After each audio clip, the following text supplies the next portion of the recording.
Olá pessoal, tudo bem? Vamos aqui dar continuidade ao nosso curso de funções, falando agora da função sobrejetora. Na aula passada a gente falou um pouco da função injetora, né? Definimos ela e demos alguns exemplos do que é uma função injetora. Nesse caso, vamos trabalhar com a função sobrejetora, tá? O que é uma função sobrejetora? Uma função f de a até b é sobrejetora se todo elemento y pertencente a B é a imagem de X que pertencente a A. Ou seja, a imagem de F tem que ser igual ao conjunto B. Então, para poder exemplificar isso aqui para você, vamos imaginar o seguinte. Vamos imaginar aqui dois conjuntos, ok? Vou usar aqui o diagrama de flechas, tá? Vamos supor que nesses conjuntos eu tenho elementos do conjunto A para o conjunto B, certo? Vamos supor que aqui no conjunto, aqui o conjunto A e aqui o conjunto B. Vamos supor que o conjunto B é composto por esses três elementos. A, vamos colocar aqui A, B e C, certo? E aí o conjunto B sendo composto por A, B e C, a imagem de F, ou seja, a imagem dessa função aqui, está sendo aplicada de A para B, é exatamente A, B e C.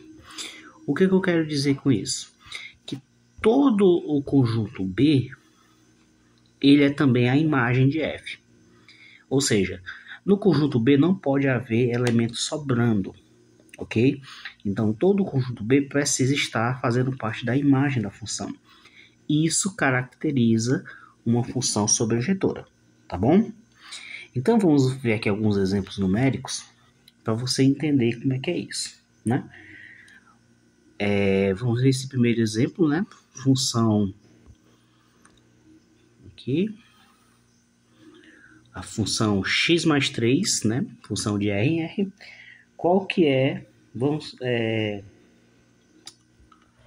Então, vamos ver aqui a função e ver se ela é sobrejetora. Para exemplificar isso, vamos aqui traçar aqui um gráfico rapidinho. Deixa eu pegar aqui uma reta. O gráfico, o eixo X e eixo Y.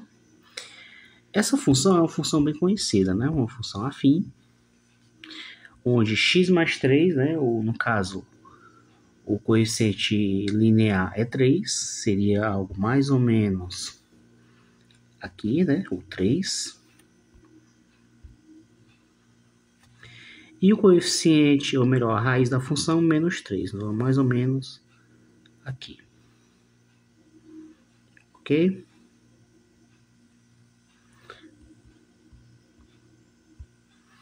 Então, o gráfico dessa função é um gráfico crescente, já que é uma função com coeficiente angular positivo.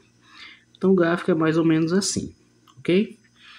Agora, você observa que o gráfico ele é infinitamente para lá, como infinitamente para cá.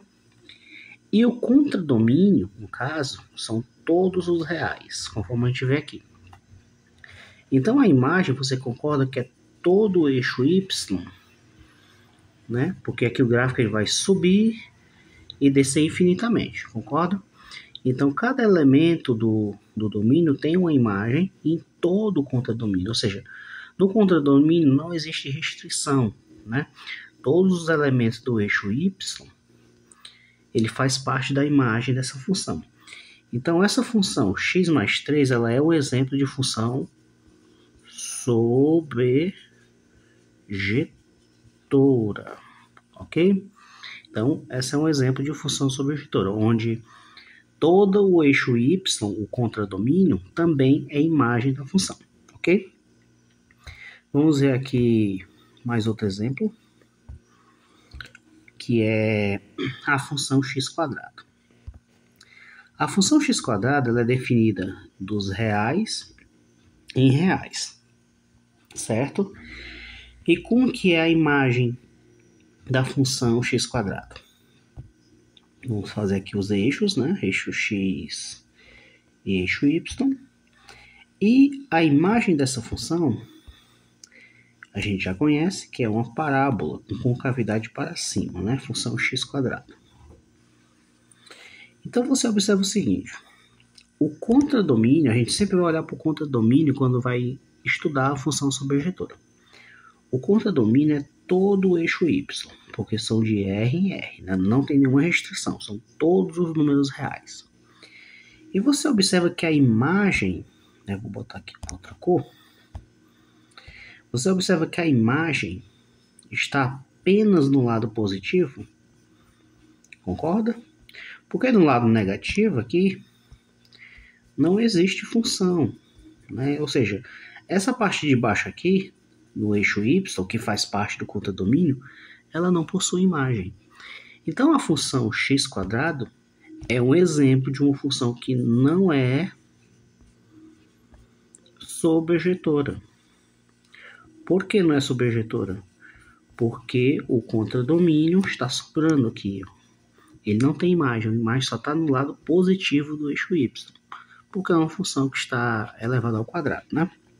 Então a função x² ela não é sobrejetora, ok? E um terceiro exemplo, terceiro e último exemplo aqui dessa aula, a gente tem aqui a função x², né? Se a gente for traçar o gráfico da função x², a gente vai ver o seguinte, olha só. O gráfico da função x², gente, ela tem esse formato aqui, ó. Ela vem daqui, passa na origem e depois sobe. Observe o seguinte, o domínio são todos os reais, ok? E o contradomínio também são todos os reais, porque a função x² não tem nenhuma restrição no domínio. Então, o gráfico dela, a gente observa aqui, que ela tem uma imagem correspondente em todo o contradomínio, né? Ou seja, o contradomínio é o eixo y, que é esse eixo na vertical. Então, todo o contradomínio, ele é a imagem dessa função, né? Então, o que é que a gente conclui? A gente conclui que a função x², ela é sobrejetora. Por quê?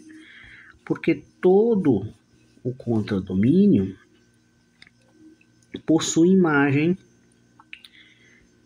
uma imagem correspondente, né? Todo contradomínio não tem valores sobrando nele, né? Então, todo contradomínio ele é a imagem dessa função, tá? Então, recapitulando, função sobrejetora, ela é quando todo contradomínio, né? Todo contradomínio sendo igual à imagem, né? O conjunto B aqui, no caso, o contradomínio, né?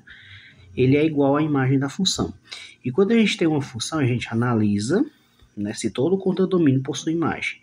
Nesse primeiro exemplo, todo o contradomínio tem uma imagem na função, né?